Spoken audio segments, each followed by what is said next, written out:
Good morning, my brothers and sisters. Today is the 76th day of our quarantine, May 30th, 2020.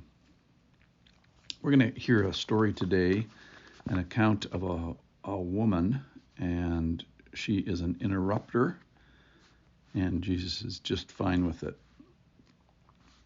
This story about a woman who has had a hemorrhage for 12 years is embedded in a story of a man named Jairus who comes to Jesus and implores him, begs him, again, people begging Jesus, just like the demon did across the lake, and come to his house because his daughter is dying.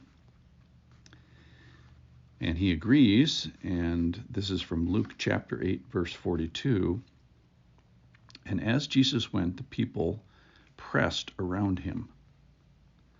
And there was a woman who had a discharge of blood for 12 years, and though she had spent all her living on physicians, she could not be healed by anyone.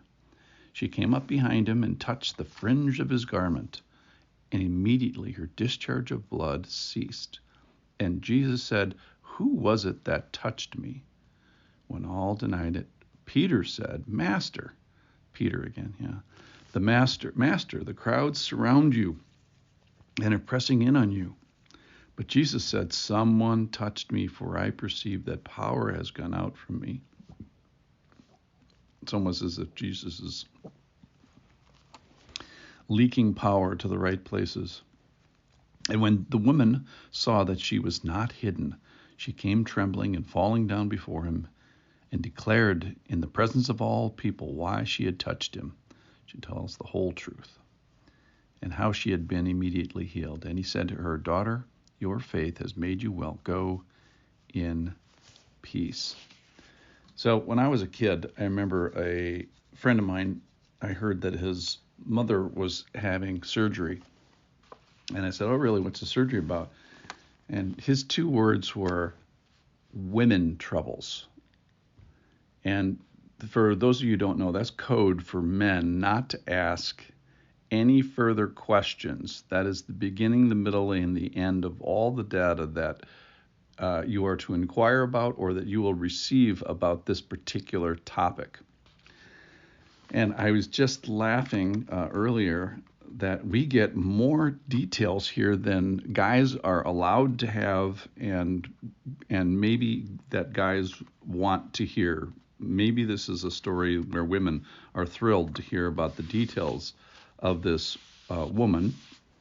So let's just go over that for a moment.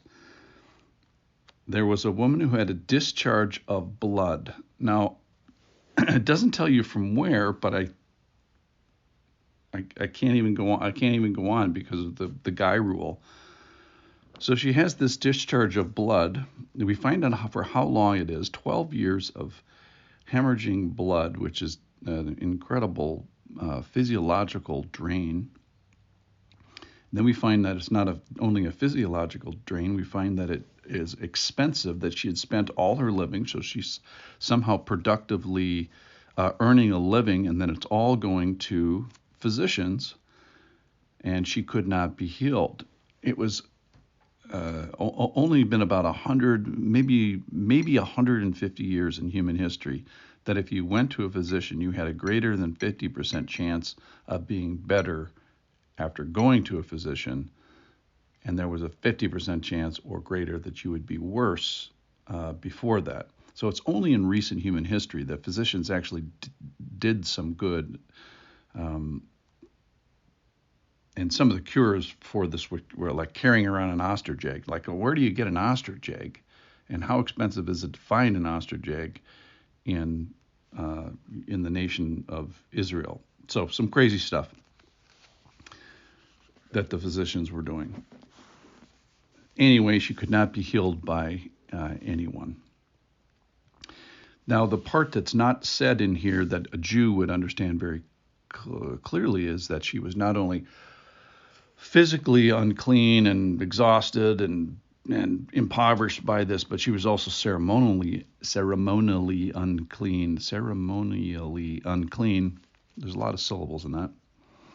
So Deuteronomy explains that not only is she unclean, any bed that she lies in with this kind of a discharge would be unclean. Any chair that she sits in would be unclean. Everyone she touches with this would be unclean. So she can't really participate in social life or religious life. She cannot go to the temple.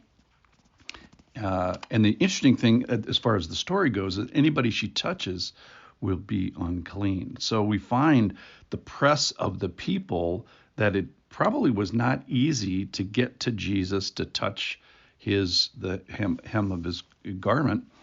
And so she probably had to touch a lot of other people, making them unclean, and then in a sense makes Jesus unclean, or theoretically puts that in play, that now she makes Jesus unclean by touching him.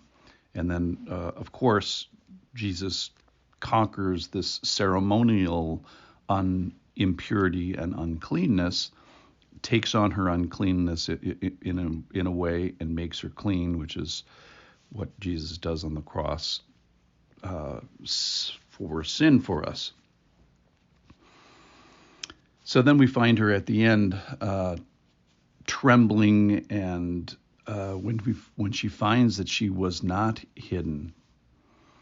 So she comes trembling, she falls down before him, and she basically confesses, and it's her faith that heals her. So what a wonderful story of this desperate woman who comes to Jesus, lays it all on the line for him,